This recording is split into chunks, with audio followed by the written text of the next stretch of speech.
The National Weather Service in Wilmington has issued a severe thunderstorm warning for Pike and Ross counties in Ohio until 6:15 p.m. At 5:24 p.m. National Weather Service Doppler radar indicated a severe thunderstorm capable of producing penny-sized hail and winds up to 60 miles per hour.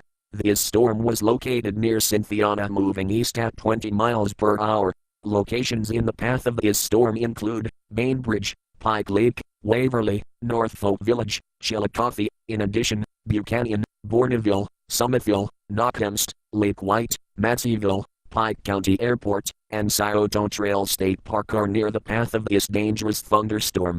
If you are in the path of this storm, stay indoors and away from windows until the storm has passed. Please report strong winds or hail to the National Weather Service by calling toll-free 877-633-6772 when you can do so safely.